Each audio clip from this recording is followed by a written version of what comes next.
ਸਤਿ ਸ਼੍ਰੀ ਅਕਾਲ। ਤੁਸੀਂ ਵੇਖ ਰਹੇ ਹੋ ਪੰਜਾਬ ਮੇਲ USA TV। ਮੈਂ ਹਾਂ ਸੰਜੀਵ ਯਸ਼ ਖੰਨਾ। ਡੋਨਲਡ ਟਰੰਪ ਜੇਲ੍ਹ ਜਾਣਗੇ ਕਿਉਂਕਿ ਨਵੰਬਰ 26 ਨੂੰ ਸੈਂਟੈਂਸਿੰਗ ਫੇਸ ਕਰਨੀ ਹੈ ਕੋਰਟ ਦੇ ਵਿੱਚ। Donald Trump president of America ਬਣਨਗੇ ਕਿਉਂਕਿ ਨਵੰਬਰ 5 ਨੂੰ ਇਲੈਕਸ਼ਨਸ ਹੋਣੀਆਂ ਨੇ, ਉਹਦੇ ਰਿਜ਼ਲਟ ਆਉਣੇ ਨੇ। ਯਾਨੀ ਕਿ ਦੋ ਚਾਂਸਸ ਨੇ, ਜਾਂ ਤਾਂ ਪ੍ਰੈਜ਼ੀਡੈਂਟ ਆਫ ਅਮਰੀਕਾ ਬਣੋ ਜਾਂ ਫਿਰ ਜੋ ਕੋਰਟ ਸੈਂਟੈਂਸ ਕਰ ਦਿੰਦੀ ਹੈ ਜੇਲ੍ਹ ਦਾ। ਔਰ ਇਸ ਵਕਤ ਡੋਨਲਡ ਟਰੰਪ ਦੋ ਜੰਗਾਂ ਲੜ ਰਹੇ ਨੇ। ਇੱਕ ਤੇ ਪੋਲੀਟੀਕਲ ਜੰਗ ਹੈ ਪ੍ਰੈਜ਼ੀਡੈਂਟ ਆਫ ਅਮਰੀਕਾ ਬਣਨ ਵਾਸਤੇ, ਤੇ ਇੱਕ ਲੀਗਲ ਜੰਗ ਹੈ, ਕਾਨੂੰਨੀ ਜੰਗ, ਫ੍ਰੀ ਮੈਨ ਰਹਿਣ ਵਾਸਤੇ, ਆਜ਼ਾਦ ਰਹਿਣ ਵਾਸਤੇ। ਯਾਨੀ ਕਿ ਫਰੀडम ਐਂਡ ਸਰਵਾਈਵਲ। ਇਹਦੇ ਵਾਸਤੇ ਟਾਇਰਲੈਸਲੀ ਬਿਨਾਂ ਥੱਕੇ ਉਹ ਫਾਈਟ ਕਰ ਰਹੇ ਨੇ। ਔਰ ਦੇਖਿਆ ਜਾਵੇ ਤਾਂ ਪੂਰੀ ਦੁਨੀਆ ਦੇ ਵਿੱਚ ਹੀ ਅਸੀਂ ਸਾਰੇ ਆਪਣੇ ਆਪ ਨੂੰ ਆਜ਼ਾਦ ਰੱਖਣ ਵਾਸਤੇ, ਆਪਣੇ ਆਪ ਨੂੰ ਬਚਾ ਕੇ ਰੱਖਣ ਵਾਸਤੇ ਹੀ ਟਾਇਰਲੈਸਲੀ ਬਿਨਾਂ ਥੱਕੇ ਸਾਰਾ ਦਿਨ ਜੰਗ ਕਰਦੇ ਹਾਂ for survival and freedom. India international ਉਹ ਮੁੱਦੇ ਜਿਹੜੇ ਸਾਰੀ ਦੁਨੀਆ ਦਾ ਧਿਆਨ ਆਪਣੇ ਵੱਲ ਖਿੱਚ ਰਹੇ ਨੇ। ਡੋਨਲਡ ਟਰੰਪ, ਉਹਨਾਂ ਦਾ ਬਿਹੇਵੀਅਰ ਕੋਰਟ ਦੇ ਵਿੱਚ ਕਿੱਦਾਂ ਦਾ ਰਿਹਾ, ਇਹਦੇ ਬਾਰੇ ਵੀ ਗੱਲਬਾਤ ਹੁੰਦੀ ਆ ਕਿ ਉਹ ਅਪ ਟੂ ਦਾ ਮਾਰਕ ਨਹੀਂ। ਜਿੱਦਾਂ ਦਾ ਬਿਹੇਵੀਅਰ ਕੋਰਟਸ ਦੇ ਵਿੱਚ ਹੋਣਾ ਚਾਹੀਦਾ, ਜੱਜਸ ਦੇ ਸਾਹਮਣੇ ਹੋਣਾ ਚਾਹੀਦਾ, that is not up to the mark. Experts ਇਹ ਮੰਨਦੇ ਨੇ, ਲੀਗਲ ਬ੍ਰੇਨਸ। ਨਾਓ ਸੈਕਿੰਡ, ਜੋ ਉਹਨਾਂ ਦੇ ਰੈਕਰਡਸ ਨੇ, ਜੋ ਉਹਨਾਂ ਨੇ ਮੇਨਟੇਨ ਕੀਤੇ ਨੇ, ਉਹ ਫਾਲਸੀਫਾਈਂਗ ਨੇ, ਉਹਦੇ ਵਿੱਚ ਗੜਬੜ ਹੈ, ਮੈਨੀਪੂਲੇਟ ਕੀਤੇ ਹੋਏ ਨੇ, ਝੂਠ ਸੱਚ ਮਿਲਾ ਕੇ ਆਪਣੇ ਆਪ ਨੂੰ ਬਚਾਉਣ ਵਾਸਤੇ। ਜਿੱਦਾਂ ਉਹਨਾਂ ਦੀ ਲੀਗਲ ਟੀਮ ਨੇ ਉਹਨਾਂ ਨੂੰ ਸੁਜੈਸਟ ਕੀਤਾ, everything is fair in love and war. ਜਿੱਤਣਾ ਹੈ, ਸਕਸੈਸ ਐਟ ਐਨੀ ਕਾਸਟ। ਜਿੰਨੇ ਮਰਜ਼ੀ ਮੁਹਾਵਰੇ ਬੋਲੀ ਜਾਓ, ਸਿੱਧੀ ਪੱਧਰੀ ਗੱਲ ਇਹ ਹੈ ਕਿ ਬਾਈ ਇਲੈਕਸ਼ਨ ਵੀ ਜਿੱਤਣੀਆਂ ਨੇ, ਪ੍ਰੈਜ਼ੀਡੈਂਟ ਆਫ ਅਮਰੀਕਾ ਵੀ ਬਣਨਾ ਹੈ ਦੂਸਰੀ ਵਾਰ, ਤੇ ਕੋਰਟ ਕੇਸ ਵੀ ਜਿੱਤਣੇ ਨੇ। ਉੱਥੇ ਵੀ ਬਿਲਕੁਲ ਐਨ ਸਫੇਦ ਪੋਸ਼ ਸਾਬਿਤ ਹੋਣਾ ਹੈ ਕਿ ਮੇਰੀ ਸਫੇਦ ਕਮੀਜ਼ ਦੇ ਉੱਤੇ ਇੱਕ ਵੀ ਦਾਗ ਨਹੀਂ ਹੈਗਾ। ਦੇਖੋ ਹੁਣ ਇਹ ਦੋਵੇਂ ਚੀਜ਼ਾਂ ਫਾਈਟ ਚੱਲਦੀ ਪਈ ਹੈ, ਬੈਟਲਸ ਚੱਲਦੀਆਂ ਪਈਆਂ ਨੇ। ਔਰ ਜਦ ਕਿ ਸਿਰਫ 4 ਮਹੀਨੇ ਨਹੀਂ, ਉਹ ਤਾਂ ਮੈਂ ਜ਼ਿਆਦਾ ਕਹਿ ਗਿਆ, ਸਿਰਫ 4 ਹਫ਼ਤੇ ਨਹੀਂ, ਉਹ ਵੀ ਮੈਂ ਜ਼ਿਆਦਾ ਕਹਿ ਗਿਆ, 4 ਹਫ਼ਤੇ ਤੋਂ ਵੀ ਘੱਟ ਇੰਨਾ ਕੁ ਸਮਾਂ ਹੈ। ਨਵੰਬਰ 5 ਆਈ ਖੜੀ, ਸਮਾਂ ਬੀਤਦੇ ਦੇਰ ਨਹੀਂ ਲੱਗਦੀ। ਸੋ ਮਹੀਨਿਆਂ ਤੋਂ ਆਪਾਂ ਗੱਲ ਸ਼ੁਰੂ ਕੀਤੀ ਐਵੇਂ ਹੀ, ਕਿਉਂਕਿ ਐਵੇਂ ਵੀ ਗੱਲ ਕਰਨੀ ਪੈਂਦੀ ਹੈ। ਮਹੀਨਿਆਂ ਤੋਂ ਆਏ ਹਫ਼ਤਿਆਂ ਤੇ, ਹਫ਼ਤਿਆਂ ਤੇ ਆਏ ਦਿਨਾਂ ਤੇ। ਸੋ ਹੁਣ ਦਿਨਾਂ ਦੀ ਖੇਡ ਰਹਿ ਗਈ ਹੈ, ਤੇ ਦਿਨਾਂ ਦੇ ਵਿੱਚ ਕੀ ਹੋ ਚੱਲਿਆ ਇਹ ਦਿਨ ਬੀਤਣ ਤੇ ਹੀ ਪਤਾ ਲੱਗੂਗਾ। ਇੱਕ ਇੱਕ ਦਿਨ ਬੜਾ ਇੰਪੋਰਟੈਂਟ ਹੈ। ਔਰ ਇੰਪੋਰਟੈਂਟ ਇਹ ਵੀ ਆ ਕਿ ਪ੍ਰੈਜ਼ੀਡੈਂਟ ਆਫ ਅਮਰੀਕਾ ਰਹਿੰਦੇ ਹੋਏ ਡੋਨਲਡ ਟਰੰਪ ਨੇ ਕੀ ਕੁਝ ਕਾਰਵਾਈਆਂ ਕੀਤੀਆਂ, ਉਹਨਾਂ ਦੀਆਂ ਪਾਲਿਸੀਜ਼ ਕੀ ਰਹੀਆਂ, ਖਾਸ ਕਰਕੇ ਫੋਰਨ ਪਾਲਿਸੀ ਕੀ ਰਹੀ, ਔਰ ਵੱਖ-ਵੱਖ ਦੇਸ਼ਾਂ ਦੇ ਵੱਖ-ਵੱਖ ਲੀਡਰਸ ਦੇ ਨਾਲ ਉਹਨਾਂ ਦੇ ਸੰਬੰਧ ਕਿੱਦਾਂ ਦੇ ਨੇ, ਔਰ ਖਾਸ ਕਰਕੇ ਜਿਹੜੇ ਮੁਲਕਾਂ ਦੇ ਵਿੱਚ ਡਿਕਟੇਟਰਸ ਬੈਠੇ ਹੋਏ ਨੇ ਉਹਨਾਂ ਨਾਲ ਉਹਨਾਂ ਦੇ ਕੀ ਸੰਬੰਧ ਨੇ। ਖਾਸ ਮੁੱਦਾ ਪੁਤਿਨ ਜੋ ਪ੍ਰੈਜ਼ੀਡੈਂਟ ਆਫ ਰਸ਼ੀਆ ਨੇ, ਉਹਨਾਂ ਨਾਲ ਕਿੱਦਾਂ ਦੇ ਸੰਬੰਧ ਨੇ। ਔਰ ਜਦੋਂ Donald Trump president of America ਨਹੀਂ ਰਹੇ, ਉਸ ਤੋਂ ਬਾਅਦ ਉਹਨਾਂ ਨੇ ਕਿੰਨੀ ਵਾਰ ਪੁਤਿਨ ਨਾਲ ਸੰਪਰਕ ਕੀਤਾ, ਗੱਲਬਾਤ ਕੀਤੀ। That is most important. Why, ਕਿਉਂ ਕੀਤੀ? ਇਹ ਮੁੱਦਾ ਚੁੱਕਦੇ ਪਏ ਨੇ ਡੈਮੋਕ੍ਰੈਟਸ। ਔਰ ਕਮਲਾ ਹੈਰਿਸ ਜੋ ਟੀਵੀ ਇੰਟਰਵਿਊਜ਼ ਦਿੰਦੀਆਂ ਨੇ, ਜਿੱਥੇ ਵੀ ਕੈਂਪੇਨਸ ਦੇ ਉੱਤੇ, ਉਹ ਇੱਕ ਮੁੱਦਾ ਚੁੱਕਦੇ ਨੇ ਬਾਰ-ਬਾਰ, ਪੁਤਿਨ ਨਾਲ ਟਰੰਪ ਦੇ ਰਿਲੇਸ਼ਨਸ ਕਿੱਦਾਂ ਦੇ ਨੇ, ਔਰ ਟਰੰਪ ਦੇ ਉੱਤੇ ਦੁਨੀਆ ਦੇ ਡਿਕਟੇਟਰਸ ਦਾ ਕੀ ਅਸਰ ਹੈ, ਦੁਨੀਆ ਦੇ ਡਿਕਟੇਟਰਸ ਦੇ ਨਾਲ ਟਰੰਪ ਦੇ ਰਿਲੇਸ਼ਨਸ ਕਿੱਦਾਂ ਦੇ ਨੇ। ਜੇ ਟਰੰਪ ਪ੍ਰੈਜ਼ੀਡੈਂਟ ਆਫ ਅਮਰੀਕਾ ਬਣਦੇ ਨੇ ਤੇ ਉਹ ਡੈਮੋਕ੍ਰੇਸੀ ਦੀ ਸਿਹਤ ਵਾਸਤੇ ਕਿੰਨਾ ਕੁ ਵਧੀਆ ਤੇ ਕਿੰਨਾ ਕੁ ਨੁਕਸਾਨਦਾਇਕ ਹੈ। ਡੋਨਲਡ ਟਰੰਪ ਦੀ ਆਪਣੀ ਨਿੱਜੀ ਸੋਚ ਕੀ ਹੈ ਡੈਮੋਕ੍ਰੇਸੀ ਨੂੰ ਲੈ ਕੇ? ਉਹ ਕਿਉਂ ਕਹਿੰਦੇ ਨੇ ਕਿ ਫਿਰ ਵੋਟਾਂ ਪਾਉਣ ਦੀ ਲੋੜ ਨਹੀਂ? ਪ੍ਰੋਜੈਕਟ 2025 ਕੀ ਹੈ? ਅਮਰੀਕਾ ਦੀ ਡੈਮੋਕ੍ਰੇਸੀ ਨੂੰ ਡਿਕਟੇਟਰਸ਼ਿਪ ਦੇ ਵਿੱਚ ਟਰਾਂਸਫਾਰਮ ਕਰਨਾ ਹੈ, ਕਨਵਰਟ ਕਰਨਾ ਹੈ, ਚੇਂਜ ਕਰਨਾ ਹੈ, ਬਦਲ ਦੇਣਾ ਹੈ। ਇਹ ਸਾਰਾ ਮਾਮਲਾ ਕੀ ਹੈ? ਇਹ ਤਕਰੀਬਨ ਸਾਰੀਆਂ ਗੱਲਾਂ ਪਬਲਿਕ ਦੇ ਵਿੱਚ ਵੀ ਹੁੰਦੀਆਂ ਨੇ, ਪੋਲੀਟੀਕਲ ਗਲਿਆਰਿਆਂ ਦੇ ਵਿੱਚ ਵੀ ਹੁੰਦੇ ਨੇ। ਸੋ ਇਹ ਗੱਲਾਂ ਬਹੁਤ ਇੰਪੋਰਟੈਂਟ ਨੇ, ਵੈਰੀ ਮੱਚ, ਕਿਉਂਕਿ ਮਾਡਰਨ ਟਾਈਮ ਦੇ ਵਿੱਚ ਦੁਨੀਆ ਦੀ ਡੈਮੋਕ੍ਰੇਸੀ ਅਮਰੀਕਾ, ਜਿੱਥੋਂ ਕਹਿੰਦੇ ਨੇ ਕਿ ਡੈਮੋਕ੍ਰੇਸੀ ਸ਼ੁਰੂ ਹੋਈ ਇਨ ਮਾਡਰਨ ਟਾਈਮਸ, ਉਸ ਧਰਤੀ ਦੇ ਉੱਤੇ ਇਹ ਗਤੀਵਿਧੀਆਂ, ਔਰ ਉਹ ਵੀ ਇਲੈਕਸ਼ਨਸ ਤੋਂ ਜਦ 3 ਹਫ਼ਤੇ ਕੁਝ ਦਿਨ ਰਹਿ ਗਏ ਨੇ।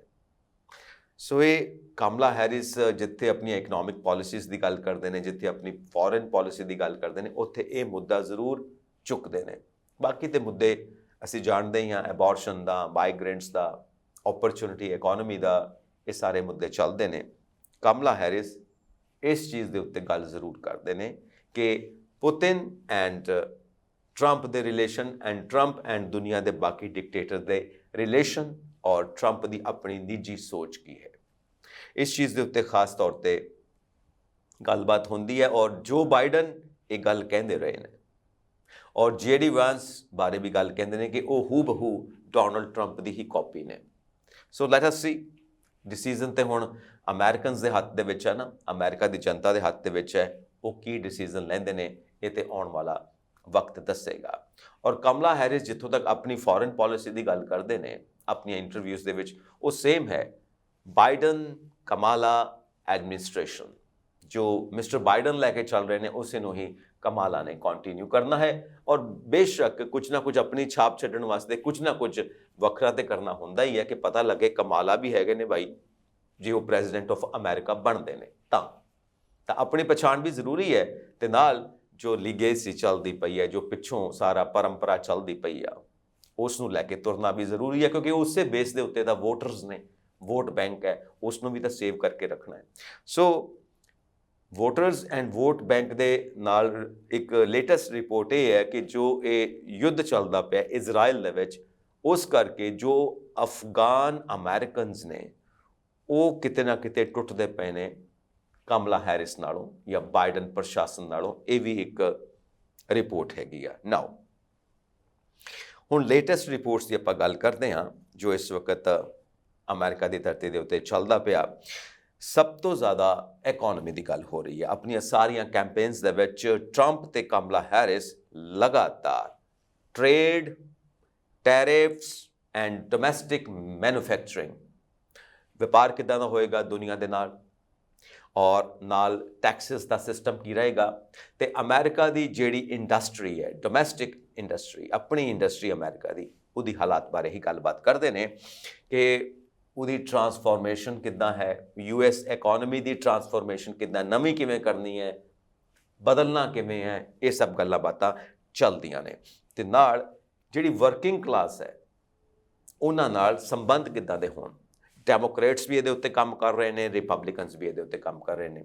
Working class, white collar job, blue collar job, ਤਮਾਮ ਤਰ੍ਹਾਂ ਦੀਆਂ ਗੱਲਾਂ। ਜੌਬ ਮਾਰਕੀਟ ਦੀ ਗੱਲ ਵੀ ਵਿੱਚ ਹੁੰਦੀ ਹੈ। ਐਂਡ ਫੈਡਰਲ ਰਿਜ਼ਰਵ ਨੇ ਜੋ ਫਸਟ ਕੱਟ ਲਿੱਤਾ ਹੈ ਉਹਦੇ ਬਾਰੇ ਵੀ ਕਿਹਾ ਜਾਂਦਾ ਹੈ ਕਿ ਜੌਬ ਮਾਰਕੀਟ ਅਮਰੀਕਾ ਦੀ ਨੂੰ ਸਟਰੋਂਗ ਕਰਨ ਵਾਸਤੇ, ਔਰ ਸੈਕੰਡ ਕੱਟ ਸ਼ਾਇਦ ਉਹਦੇ ਹਿੰਟਸ ਮਿਲਦੇ ਪਏ ਨੇ ਪਰ ਹਜੇ ਤੱਕ ਕੁਝ ਫਾਈਨਲ ਨਹੀਂ ਹੈ। ਪਰ ਜੌਬ ਮਾਰਕੀਟ ਨੂੰ ਸਟਰੋਂਗ ਕਰਨ ਵਾਸਤੇ ਹੀ ਫੈਡਰਲ ਰਿਜ਼ਰਵ ਇਹ ਰੇਟ ਕੱਟ ਲੈਂਦੀ ਹੈ, ਜੋ ਇੰਟਰਸਟ ਦੇ ਉੱਤੇ ਰੇਟ ਕੱਟਸ ਹੁੰਦੇ ਨੇ। So to strengthen the job market of United States of America, ਇਹ ਗੱਲ ਉਹਦੇ ਵਿੱਚ ਸ਼ਾਮਿਲ ਹੈ। Now back to the point.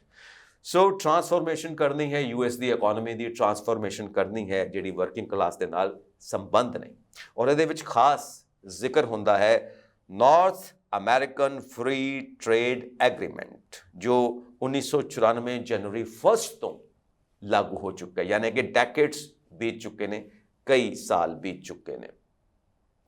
ਉਸ ਟ੍ਰੇਡ ਦਾ ਖਾਸ ਅਸਰ ਪੈਂਦਾ ਪਿਆ ਹੈ ਇਕੋਨਮੀ ਦੇ ਉੱਤੇ, ਟ੍ਰੇਡ ਦੇ ਉੱਤੇ। ਔਰ ਇਹ ਕਿਉਂ ਕੀਤੀ ਗਈ ਸੀ? ਇਹ US, ਕੈਨੇਡਾ ਐਂਡ ਮੈਕਸੀਕੋ ਦੇ ਦਰਮਿਆਨ ਹੋਈ ਸੀ।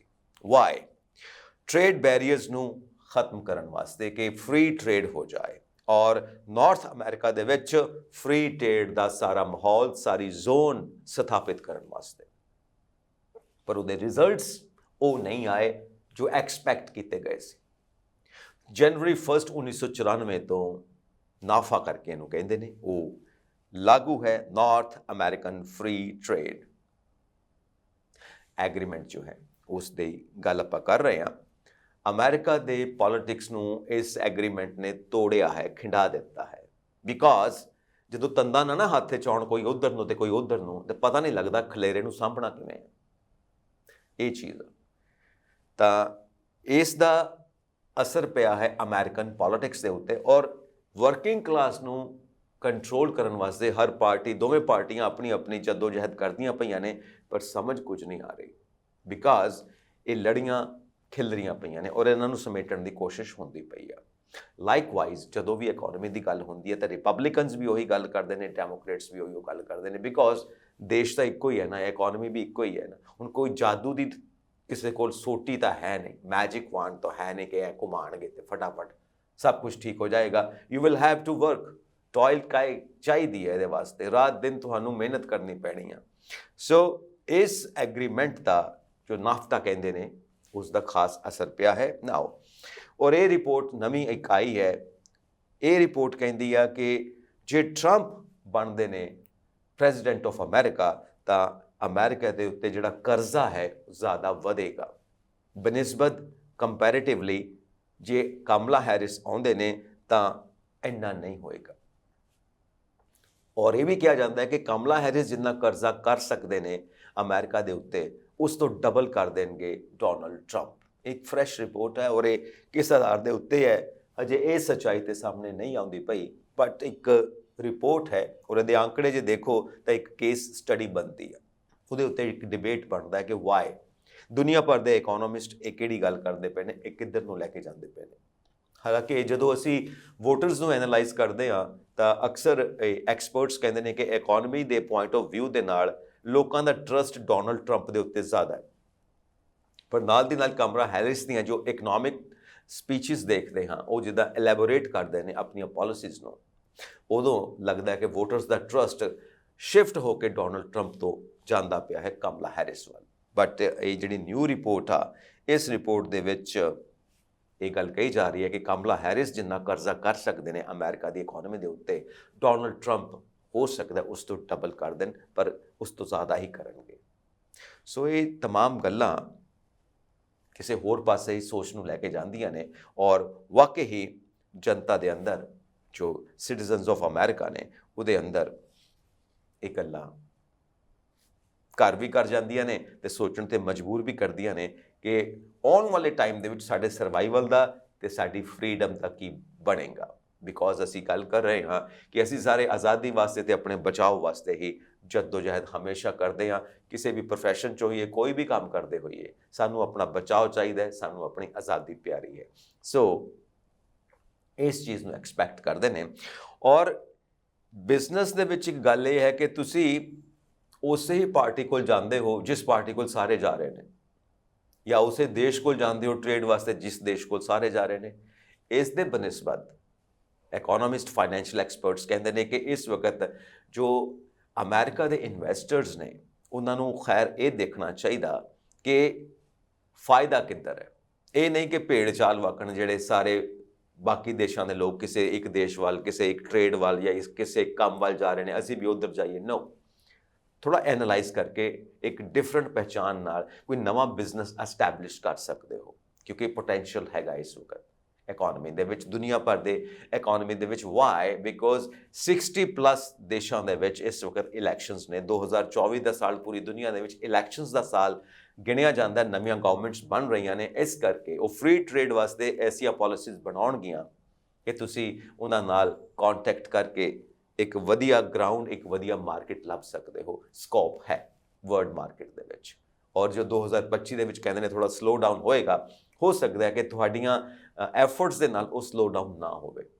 ਬਟ ਇਸ ਵਕਤ ਜੋ ਇਨਵੈਸਟਰਸ ਨੇ ਉਹ ਵੀ ਕੇਅਰਫੁਲ ਨੇ ਕਿ let us see, wait and watch result ਕੀ ਹੁੰਦਾ ਹੈ, ਕੌਣ ਪ੍ਰੈਜ਼ੀਡੈਂਟ ਬਣਦਾ ਹੈ ਅਮਰੀਕਾ ਦਾ। ਦੁਨੀਆ ਭਰ ਦੇ ਸਾਰੇ ਜਿੱਥੇ ਜਿੱਥੇ ਇਲੈਕਸ਼ਨਸ ਨੇ ਉਹਨਾਂ ਦੇ ਰਿਜ਼ਲਟ ਕੀ ਆਉਂਦੇ ਨੇ ਔਰ ਇਹ ਗੱਲ ਕਿੱਧਰ ਨੂੰ ਜਾਂਦੀ ਹੈ, ਉਹਦੇ ਮੁਤਾਬਿਕ ਇਨਵੈਸਟਮੈਂਟ ਕਰਾਂਗੇ। ਬਿਕੋਜ਼ ਉਹਨਾਂ ਨੂੰ ਆਪਣੀ ਮਨੀ ਦੀ ਸੇਫਟੀ ਚਾਹੀਦੀ ਹੈ। ਉਹ ਆਪਣੇ ਪੈਸੇ ਦੇ ਉੱਤੇ ਕਦੀ ਵੀ ਰਿਸਕ ਨਹੀਂ ਲੈ ਸਕਦੇ। ਦੈਟ ਇਜ਼ ਵਾਈ ਇਸ ਵਕਤ ਉਹ ਸਟਾਕ ਮਾਰਕੀਟ ਖੇਡਦੇ ਪਏ ਨੇ, ਸ਼ੇਅਰ ਮਾਰਕੀਟ ਖੇਡਦੇ ਪਏ ਨੇ, ਡਾਇਰੈਕਟ ਇਨਵੈਸਟਮੈਂਟਸ ਤੋਂ ਬਚਦੇ ਪਏ ਨੇ।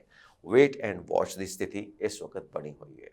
ਸੋ ਇਹ तमाम ਗੱਲਾਂ ਜੋ ਆਪਾਂ ਆਪਣੇ ਸਾਹਮਣੇ ਰੱਖ ਕੇ ਦੇਖੀਏ ਇੱਕ ਬੈਲੈਂਸ ਸ਼ੀਟ ਦੇ ਰੂਪ ਦੇ ਵਿੱਚ, ਜੇ ਅਮਰੀਕਾ ਨੂੰ ਆਪਾਂ ਇੱਕ ਕਾਰਪੋਰੇਸ਼ਨ, ਇੱਕ ਕੰਪਨੀ ਮੰਨ ਲਈਏ, ਇੱਕ ਬੈਲੈਂਸ ਸ਼ੀਟ ਦੇਖੀਏ ਤਾਂ ਹਜੇ ਵਿਨ ਸਿਚੁਏਸ਼ਨ ਵੀ ਨਹੀਂ ਕਹਿ ਸਕਦੇ ਤੇ ਮਾੜੀ ਹਾਲਤ ਵੀ ਨਹੀਂ ਕਹਿ ਸਕਦੇ। ਬਸ ਚੱਲੀ ਜਾਂਦਾ, ਇੱਕ ਸੰਤੁਲਨ ਬਣਾ ਕੇ ਚੱਲੀ ਜਾ ਰਹੇ ਨੇ।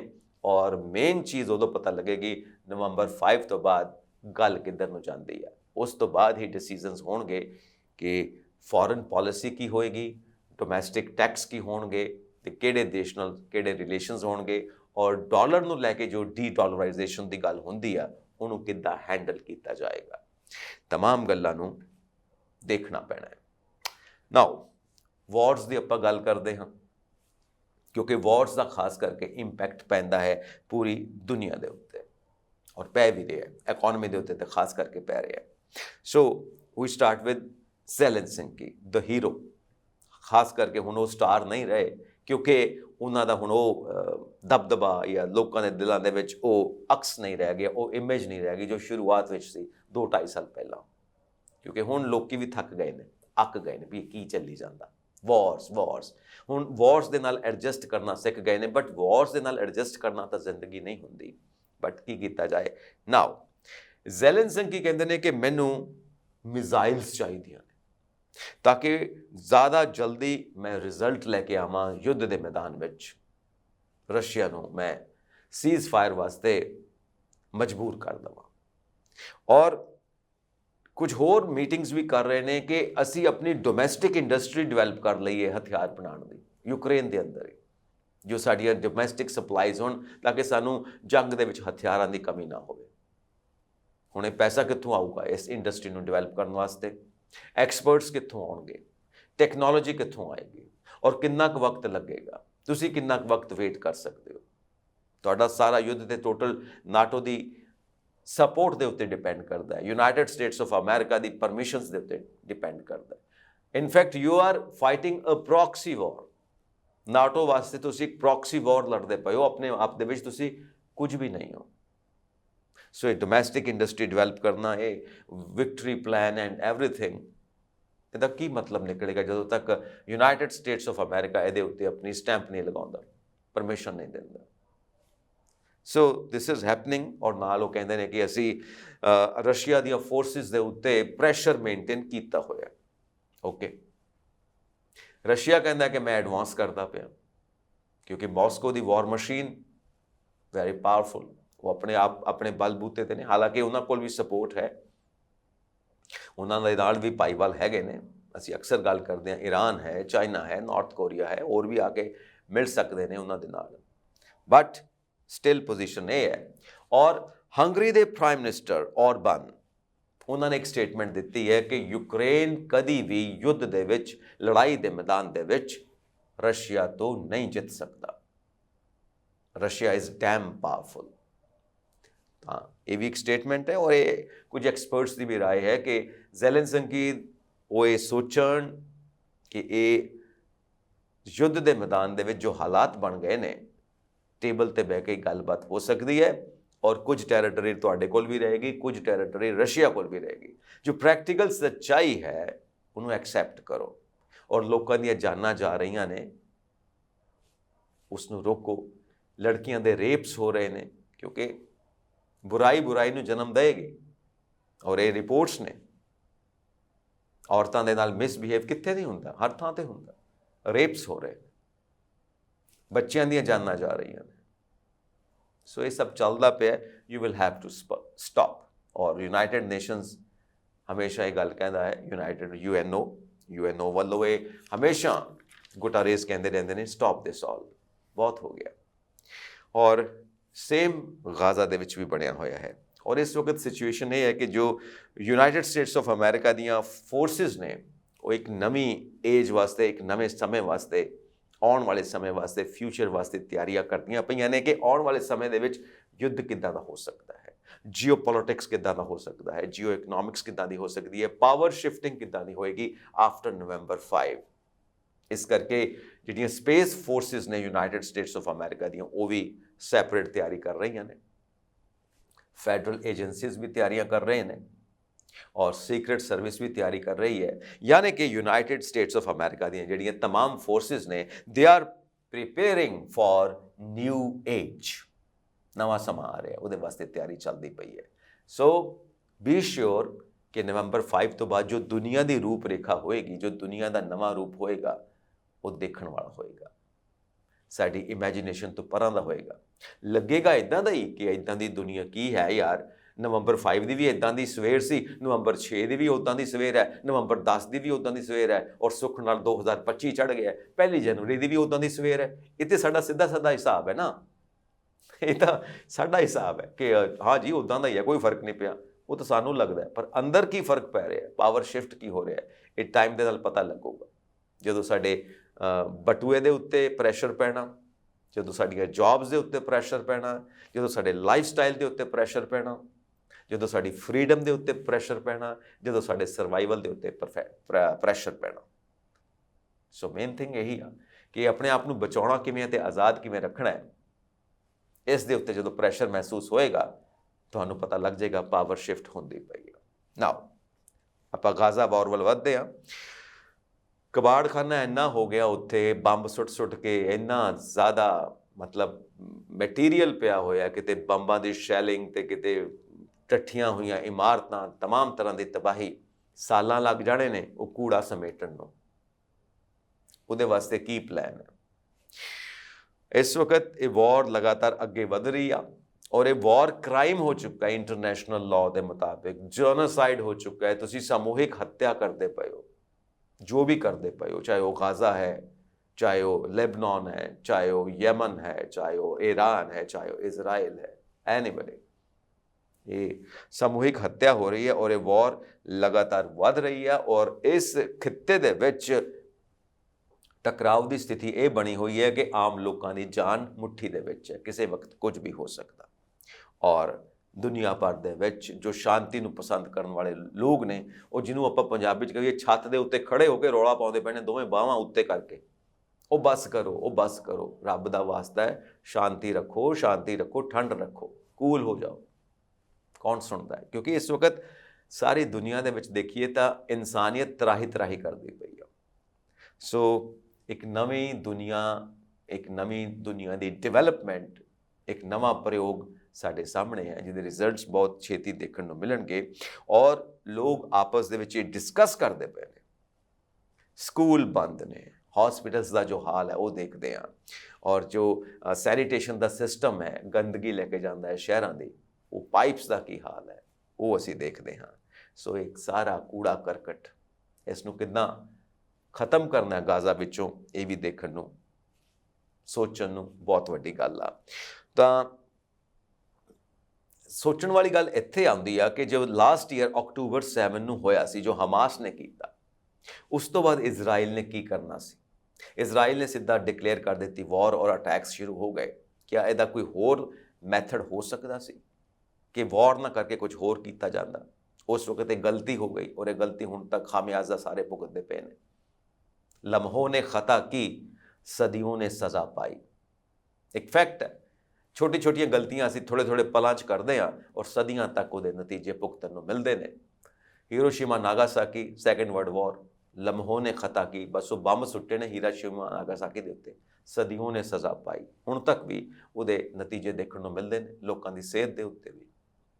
So back to the point, ਉਸ ਵਕਤ ਇਜ਼ਰਾਈਲ ਨੂੰ ਕੀ ਕਰਨਾ ਚਾਹੀਦਾ ਸੀ ਜਦੋਂ ਹਮਾਸ ਨੇ ਇਹ ਕੀਤਾ? ਥਾਊਜ਼ੈਂਡਸ ਮਾਰ ਦਿੱਤੇ ਔਰ ਆਪਣੇ ਕੋਲ ਬੰਦੀ ਵੀ ਬਣਾ ਲਵੇ, ਔਰ ਉਸ ਤੋਂ ਬਾਅਦ ਉਹਦਾ ਕੀ ਸਟੈਪ ਹੋਣਾ ਚਾਹੀਦਾ ਸੀ? ਵਾਰ ਇੱਕ ਇੰਟੈਲੀਜੈਂਟ ਸਟੈਪ ਸੀ ਜਾਂ ਗਲਤੀ ਸੀ? ਇਹ ਪੁਆਇੰਟ ਇਸ ਵਕਤ ਲੋਕ ਡਿਸਕਸ ਕਰਦੇ ਪਏ ਨੇ। ਔਰ ਜੇ ਇਜ਼ਰਾਈਲ ਨੇ ਵਾਰ ਕੀਤੀ, ਆਪਣੀ ਮਰਜ਼ੀ ਨਾਲ ਕੀਤੀ ਜਾਂ ਪਿੱਛੋਂ ਕਿਸੇ ਹੋਰ ਦੀ ਸ਼ੈ, ਚਾਬੀ ਦੇਣ ਵਾਲਾ ਕੋਈ ਹੋਰ ਹੈ, ਇਜ਼ਰਾਈਲ ਸਿਰਫ ਖਿਡਾਉਣਾ ਹੈ, ਟਿਕ ਟਿਕ ਟਿਕ ਟਿਕ ਟਿਕ ਟਿਕ ਟਿਕ ਟਿਕ ਚੱਲਦਾ ਹੈ, ਜਿਵੇਂ ਪਿੱਛੋਂ ਚਾਬੀ ਦੇ ਦਿੱਤੀ ਜਾਂਦੀ ਹੈ, ਪਿੱਛੇ ਕੌਣ ਬੈਠਾ? ਇਹ ਵੀ ਪੁਆਇੰਟ ਉੱਠਦਾ ਪਿਆ ਵੀ ਇਹ ਗਲਤੀ ਸੀ ਕਿ ਕੀ ਸੀ। ਔਰ ਇਸ ਵਕਤ ਪੂਰੀ ਸਥਿਤੀ ਇਹ ਹੈ ਕਿ ਕਾਨੂੰਨ ਵਿਵਸਥਾ ਵਿਗੜ ਚੁੱਕੀ ਹੈ, ਔਰ ਸਿਕਿਉਰਿਟੀ ਨੂੰ ਕੌਣ ਕੰਟਰੋਲ ਕਰੇਗਾ? That is the main question. ਔਰ ਕਿਹਦੀ ਜ਼ਿੰਮੇਵਾਰੀ ਬਣਦੀ ਹੈ ਸਿਕਿਉਰਿਟੀ ਨੂੰ ਕੰਟਰੋਲ ਕਰਨ ਦੀ, ਸਭ ਦੀ ਜਾਨ ਮਾਲ ਦੀ ਹਿਫਾਜ਼ਤ ਦੀ? ਕਿਸੇ ਕੋਲ ਕੋਈ ਪਲਾਨ ਹੈ? ਜਦੋਂ ਯੁੱਧ ਖਤਮ ਹੋ ਜਾਂਦਾ, ਇਹ ਜਿਹੜੀ ਧੂੜ ਉੱਡਦੀ ਪਈ ਹੈ, ਇਹ ਸ਼ਾਂਤ ਹੋ ਕੇ ਬੈਠ ਜਾਂਦੀ ਆ, ਹਰ ਪਾਸੇ ਸ਼ਾਂਤੀ ਹੋ ਜਾਂਦੀ ਹੈ, then what is the future of Gaza? That is a big question. ਔਰ ਨਾਲ ਮਿਡਲ ਈਸਟ ਦੇ ਵਿੱਚ ਇਸ ਦਾ ਅਸਰ ਕਿੰਨਾ ਡੀਪ ਹੈ, ਕਿੰਨਾ ਗਹਿਰਾ ਹੋ ਚੁੱਕਾ ਹੈ, ਔਰ ਇਸ ਤੋਂ ਬਾਅਦ ਮਿਡਲ ਈਸਟ ਦੇ ਵਿੱਚ ਜਿਹੜੀ ਪਾਵਰ ਸ਼ਿਫਟ ਹੋਣੀ ਆ ਉਹ ਕਿਸ ਰੁਖ ਦੇ ਵਿੱਚ ਹੋਏਗੀ ਔਰ ਉਹਦੇ ਨਤੀਜੇ ਕੀ ਹੋਣਗੇ। ਲੋਕਾਂ ਦੀ ਲਾਈਫ ਦੇ ਨਾਲ ਨਾਲ ਇਸ ਖਿੱਤੇ ਦੀ ਲਾਈਫ ਨੂੰ ਕਿੱਦਾਂ ਬਦਲ ਕੇ ਰੱਖ ਦਿੱਤਾ ਹੈ ਇਸ ਯੁੱਧ ਨੇ 1 ਸਾਲ ਦੇ ਵਿੱਚ, that is the main point. ਔਰ ਜੋ ਹਜੇ ਵੀ ਝਗੜਾ ਹੈ ਉਸ ਦਾ ਸ਼ਾਂਤੀ ਨਾਲ ਜੇ ਹੱਲ ਹੋਵੇ ਤਾਂ ਕੀ ਹੋਵੇ। 2 ਨੇਸ਼ਨ ਥਿਊਰੀ ਪਈ ਹੋਈ ਹੈ UNO ਦੇ ਵਿੱਚ, ਉਹਦਾ ਕੀ ਕਰਨਾ ਜਾਂ ਕੁਝ ਹੋਰ ਲੱਭਣਾ ਹੈ, ਲੱਭੋ। ਯੂਨਾਈਟਿਡ ਸਟੇਟਸ ਬਾਰ-ਬਾਰ ਇੰਟਰਵੀਨ ਕਰਦਾ, ਬਾਰ-ਬਾਰ ਪ੍ਰਪੋਜ਼ਲਸ ਦਿੰਦਾ, ਪਰ ਕੋਈ ਸੁਣਦਾ ਨਹੀਂ। ਔਰ ਬਾਈਡਨ ਵੀ ਇਸ ਵਕਤ ਇਸ ਚੀਜ਼ ਨੂੰ ਲੈ ਕੇ ਚਿੰਤਿਤ ਹੋਏ ਨੇ ਕਿ ਕਿਤੇ ਇਜ਼ਰਾਈਲ ਈਰਾਨ ਦੇ ਨਾਲ ਜੋ ਯੁੱਧ ਕਰੇ ਉਹਦੇ 'ਚ ਨਿਊਕਲੀਅਰ ਪਾਵਰ ਦਾ ਇਸਤੇਮਾਲ ਨਾ ਹੋ ਜਾਏ। ਇਹ ਬਹੁਤ ਵੱਡਾ ਖਤਰਾ ਬਣਿਆ ਹੋਇਆ ਕਿਉਂਕਿ ਈਰਾਨ ਇਨਵੋਲਵ ਹੋ ਚੁੱਕਾ ਹੈ ਔਰ ਈਰਾਨ ਕੋਲ ਨਿਊਕਲੀਅਰ ਪਾਵਰ ਹੈਗੀ ਆ। ਅਕਸਰ ਕਹਿੰਦਾ ਕਿ ਮੈਂ USA ਨਾਲ ਨੈਗੋਸ਼ੀਏਟ ਕਰਾਂਗਾ ਨਿਊਕਲੀਅਰ ਪਾਵਰ ਦੇ ਉੱਤੇ। ਸੋ ਨਾਓ ਮਿਡਲ ਈਸਟ ਦਾ ਫਿਊਚਰ ਕੀ ਹੋਏਗਾ, ਪਾਵਰ ਸ਼ਿਫਟ ਕਿੱਧਰ ਨੂੰ ਹੋਏਗੀ। ਗਾਜ਼ਾ ਤੋਂ ਯਮਨ, ਯਮਨ ਤੋਂ ਲੈਬਨਾਨ, ਹੁਣ ਈਰਾਨ। ਨਾਓ ਕਿ ਬਹੁਤ ਹੀ ਇਸ ਵਕਤ ਸਿਚੁਏਸ਼ਨ ਬਣੀ ਹੋਈ ਹੈ। Now the question is what is next, ਹੁਣ ਅੱਗੇ ਕੀ ਹੋਣਾ। ਟਰੰਪ ਕਿਤੇ ਨਾ ਕਿਤੇ ਇਸ਼ਾਰਾ ਕਰਦੇ ਨੇ ਵਰਲਡ ਵਾਰ 3, ਬਟ ਲੱਗਦਾ ਨਹੀਂ ਇੰਨਾ ਆਸਾਨ ਨਹੀਂ ਹੈ। ਖੈਰ ਅਸੀਂ ਇੱਥੇ ਹੀ ਪ੍ਰੇ ਕਰ ਸਕਦੇ ਹਾਂ ਕੁਦਰਤ ਕਰੇ ਸਭ ਠੀਕ ਹੋ ਜਾਏ। ਨਾਓ ਯੂਨਾਈਟਿਡ ਸਟੇਟਸ ਆਫ ਅਮਰੀਕਾ ਦੇ ਉੱਤੇ ਆਪਾਂ ਵਾਪਸ ਆਉਣੇ ਆ। ਔਰ ਜੋ ਯੂਨਾਈਟਿਡ ਸਟੇਟਸ ਆਫ ਅਮਰੀਕਾ ਦੇ ਇੱਕ ਸਿਟੀਜ਼ਨ ਨੇ ਐਲੋਨ ਮਸਕ, ਉਹ ਵੀ ਮਾਈਗ੍ਰੈਂਟ ਨੇ, ਬਾਹਰੋਂ ਆ ਕੇ ਸੈਟਲ ਹੋਏ ਨੇ। ਜੋ ਮਾਈਗ੍ਰੈਂਟ ਦੇ ਇਸ਼ੂ ਦੀ ਆਪਾਂ ਗੱਲ ਕਰਦੇ ਹਾਂ, ਉਹ ਵੀ ਬਾਹਰੋਂ ਆ ਕੇ ਅਮਰੀਕਾ ਦੀ ਧਰਤੀ ਦੇ ਉੱਤੇ ਸੈਟਲ ਹੋਏ ਨੇ। ਸੋ ਉਹਨਾਂ ਦਾ ਜੋ ਸੋਸ਼ਲ ਨੈਟਵਰਕ ਹੈ X, ਉਸ ਨੂੰ ਬਲੌਕ ਕਰ ਦਿੱਤਾ ਗਿਆ ਸੀ ਬ੍ਰਾਜ਼ੀਲ ਦੇ ਵਿੱਚ। ਹੁਣ ਸੁਪਰੀਮ ਕੋਰਟ ਆਫ ਬ੍ਰਾਜ਼ੀਲ ਨੇ ਹੁਕਮ ਦੇ ਦਿੱਤੇ ਨੇ, ਅਨਬਲੌਕ ਕਰ ਦਿੱਤਾ ਹੈ 1 ਮਹੀਨੇ ਦੀ ਮਤਲਬ ਪਾਬੰਦੀ ਤੋਂ ਬਾਅਦ। ਹੁਣ 1 ਮਹੀਨੇ ਬਾਅਦ ਉਸ ਨੂੰ ਦੁਬਾਰਾ ਖੋਲ ਦਿੱਤਾ ਹੈ ਕਿਉਂਕਿ ਜੋ ਐਲੋਨ ਮਸਕ ਦੀ ਕੰਪਨੀ ਹੈ ਜਾਂ ਖੁਦ ਐਲੋਨ ਮਸਕ ਆਪਾਂ ਕਹਿ ਸਕਦੇ ਹਾਂ, ਉਹਨਾਂ ਨੇ ਸੁਪਰੀਮ ਕੋਰਟ ਦੇ ਆਰਡਰਸ ਦੇ ਮੁਤਾਬਿਕ ਗੱਲ ਮੰਨ ਲਈ ਹੈ ਔਰ ਇਸ ਕਰਕੇ ਕੋਰਟ ਨੇ ਇਹ ਬੈਨ ਵਾਪਸ ਲੈ ਲਿਆ। ਹੁਣ ਬ੍ਰਾਜ਼ੀਲ ਦੀ ਸੁਪਰੀਮ ਕੋਰਟ ਦੇ ਮੁਤਾਬਿਕ ਐਲਨ ਮਸਕ ਦੀ ਕੰਪਨੀ ਨੇ ਕੰਮ ਕਰਨਾ ਹੈ ਔਰ ਇਸ ਕਰਕੇ X ਪਲੇਟਫਾਰਮ ਹੁਣ ਬ੍ਰਾਜ਼ੀਲ ਦੀ ਧਰਤੀ ਦੇ ਉੱਤੇ ਕੰਮ ਕਰੇਗਾ ਕਿਉਂਕਿ ਲੋਕ ਕਹਿ ਰਹੇ ਸੀ ਹੁਣ ਕੋਈ ਅਲਟਰਨੇਟਿਵ ਨਹੀਂ ਹੈ, ਅਸੀਂ ਕਰੀਏ ਤੇ ਕੀ ਕਰੀਏ। ਸੋ ਸੈਟਲਮੈਂਟ ਹੋ ਗਈ, ਦੈਟਸ ਓਕੇ। ਜੇ ਇੱਦਾਂ ਵਾਰਸ ਦੇ ਵਿੱਚ ਵੀ ਸੈਟਲਮੈਂਟ ਹੋ ਜਾਵੇ, ਦੈਟ ਵੁੱਡ ਬੀ ਵੰਡਰਫੁਲ। ਨਾਓ ਆਪਾਂ ਅੱਗੇ ਵਧੀਏ। US ਦੇ ਵਿੱਚ ਜਿੱਥੇ ਇਲੈਕਸ਼ਨਸ ਨੇ, ਜਿੱਥੇ ਇਸ਼ੂਜ਼ ਨੇ, ਉੱਥੇ ਖਾਸ ਚੀਜ਼ ਹੋਰ ਵੀ ਹੈ ਜਿਹਦੇ ਉੱਤੇ ਧਿਆਨ ਦੇਣਾ ਪਏਗਾ। ਡਰੱਗਸ, ਮੈਰਿਜੁਆਨਾ ਖਾਸ ਕਰਕੇ ਕਿਤੇ ਕਿਤੇ ਕਹਿੰਦੇ ਨੇ ਲੀਗਲ ਹੈ ਜਾਂ ਇਲੀਗਲ ਹੈ, ਵਾਟ ਐਵਰ। ਇਹਦੇ ਨੁਕਸਾਨ ਨੇ ਜਾਂ ਫਾਇਦੇ ਨੇ, ਇਹ ਤਾਂ ਮੈਡੀਕਲ ਪੁਆਇੰਟ ਆਫ ਵਿਊ ਹੈ। ਨਸ਼ਿਆਂ ਦੇ ਨੁਕਸਾਨ ਤੇ ਹੁੰਦੇ ਹੀ ਨੇ, ਸੋਸ਼ਲੀ ਮੈਡੀਕਲੀ ਕਿੱਦਾਂ ਦੇ ਨੁਕਸਾਨ ਨੇ। ਕਿਆ ਇਸ ਨੂੰ ਕੋਈ ਪੋਲੀਟੀਕਲ ਬੈਕਅਪ ਹੈਗੀ ਆ ਕਿਉਂਕਿ ਇਹ ਵੋਟ ਬੈਂਕ ਦੇ ਰੂਪ ਦੇ ਵਿੱਚ ਕੰਮ ਕਰਦਾ ਪਿਆ, that is also a question. ਇਹ ਸੇਫ ਹੈ ਕਿ ਅਨਸੇਫ ਹੈ। ਹੁਣ ਇਹ ਨਸ਼ਿਆਂ ਦੀ, ਡਰੱਗਸ ਦੀ ਗੱਲ ਹੁੰਦੀ ਹੈ।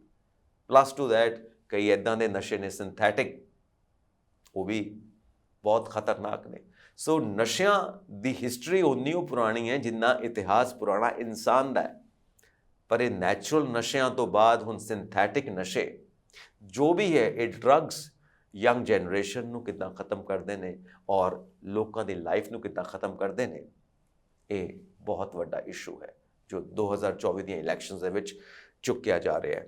ਔਰ ਨਾਲ ਗਨ ਕਲਚਰ ਦੀ ਆਪਾਂ ਗੱਲ ਹਮੇਸ਼ਾ ਕਰਦੇ ਰਹਿੰਦੇ ਹਾਂ, ਰੇਸਿਜ਼ਮ ਦੀ ਗੱਲ ਹਮੇਸ਼ਾ ਕਰਦੇ ਰਹਿੰਦੇ ਹਾਂ ਔਰ ਪੋਲੀਟੀਕਲ ਡਿਵੀਜ਼ਨ ਜੋ ਹੋ ਰਹੀ ਹੈ ਕੈਂਪੇਨਸ ਦੇ ਵਿੱਚ, ਰੈਲੀਜ਼ ਦੇ ਵਿੱਚ, ਜੋ ਇੱਦਾਂ ਦੇ ਭਾਸ਼ਣ, ਜ਼ਹਿਰੀਲੇ ਸ਼ਬਦਾਂ ਦਾ ਇਸਤੇਮਾਲ, ਜ਼ਹਿਰੀਲੀ ਬਾਣੀ ਦਾ ਇਸਤੇਮਾਲ ਜੋ ਲੋਕਾਂ ਦੇ ਦਿਲਾਂ ਦੇ ਵਿੱਚ ਨਫ਼ਰਤ ਪੈਦਾ ਕਰੇ, ਤਾਂ ਇਹ ਯੰਗ ਜਨਰੇਸ਼ਨ ਦੇ ਦਿਮਾਗ ਨੂੰ ਕਿੱਧਰ ਲੈ ਕੇ ਜਾ ਰਿਹਾ। ਇੱਕ ਦੂਜੇ ਤੋਂ ਵੱਖਰਾ ਕਰਦੇ ਪਏ ਨੇ, ਇੱਕ ਦੂਜੇ ਦੇ ਵਿੱਚ ਗੈਪ ਆ ਰਿਹਾ ਸੋਚ ਨੂੰ ਲੈ ਕੇ। ਉਹ ਜ਼ਹਿਰ ਜੋ ਦਿਮਾਗ ਦੇ ਵਿੱਚ ਸਮਾ ਰਹੀ ਹੈ ਯੰਗ ਜਨਰੇਸ਼ਨ ਦੇ, ਕਿਆ ਉਹ ਆਪਸ ਦੇ ਵਿੱਚ ਇੱਕ ਦੂਜੇ ਨੂੰ ਨਫ਼ਰਤ ਕਰਨਗੇ, ਇਕੱਠੇ ਮਿਲ ਕੇ ਨਹੀਂ ਰਹਿ ਸਕਦੇ। ਡੈਮੋਕ੍ਰੇਸੀ ਦੀ ਤੇ ਇਹ ਜ਼ਰੂਰਤ ਹੈ ਕਿ ਸਾਰੇ ਨਾਗਰਿਕ ਇਕੱਠੇ ਮਿਲ ਕੇ ਰਹਿਣ, ਤਾਂ ਹੀ ਉਹ ਐਕਟਿਵ ਸਿਟੀਜ਼ਨ ਬਣਨਗੇ। ਔਰ ਜੋ ਅਮਰੀਕਨ ਡੈਮੋਕ੍ਰੇਸੀ ਦੇ ਫੋਰਫਾਦਰਸ ਨੇ, ਉਹਨਾਂ ਦੇ ਸੁਪਨਾ ਦੇਖਿਆ ਕਿ ਸਾਰੇ ਅਮਰੀਕਨਸ ਮਿਲ ਕੇ ਰਹਿਣ। ਔਰ ਅੱਜ ਦੇ ਪੋਲੀਟੀਸ਼ੀਅਨਸ ਆਪਣੀ ਪੋਲੀਟੀਕਲ ਸੱਤਾ ਕਾਇਮ ਕਰਨ ਵਾਸਤੇ ਜ਼ਹਿਰ ਭਰੀਆਂ ਗੱਲਾਂ ਕਰਕੇ ਡਿਵੀਜ਼ਨ ਕਰਦੇ ਪਏ। ਡਿਵਾਈਡ ਐਂਡ ਰੂਲ, ਕਿਆ ਇਹ ਪਾਲਿਸੀ ਇਹ तमाम ਗੱਲਾਂ ਸੋਚਣ ਵਾਲੀਆਂ ਨੇ।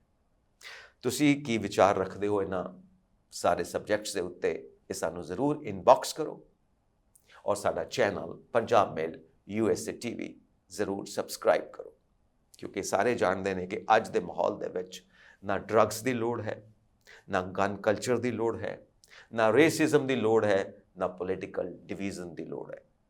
ਲੋੜ ਹੈ ਮਿਲ ਕੇ ਇਕੱਠੇ ਰਹਿਣ ਦੀ, ਮਿਲ ਕੇ ਦੁਨੀਆ ਦੀਆਂ ਸਾਰੀਆਂ ਪ੍ਰੋਬਲਮਸ ਨੂੰ ਹੱਲ ਕਰਨ ਦੀ। ਤਾਂ ਹੀ ਅਸੀਂ ਦੁਨੀਆ ਦੇ ਸਿਟੀਜ਼ਨ ਹਾਂ, ਵਰਲਡ ਸਿਟੀਜ਼ਨ ਹਾਂ, ਔਰ ਪੂਰੀ ਦੁਨੀਆ ਇੱਕ ਪਰਿਵਾਰ ਹੈ, ਗਲੋਬਲ ਵਿਲੇਜ। ਸੋ ਬਹੁਤ ਬਹੁਤ ਸ਼ੁਕਰੀਆ, ਤੁਸੀਂ ਇਸ ਪ੍ਰੋਗਰਾਮ ਦਾ ਹਿੱਸਾ ਬਣੇ। ਇੰਡੀਆ ਇੰਟਰਨੈਸ਼ਨਲ, ਮੈਂ ਹਾਂ ਸੰਜੀਵ ਯਸ਼ ਖੰਨਾ। ਸਤਿ ਸ਼੍ਰੀ ਅਕਾਲ।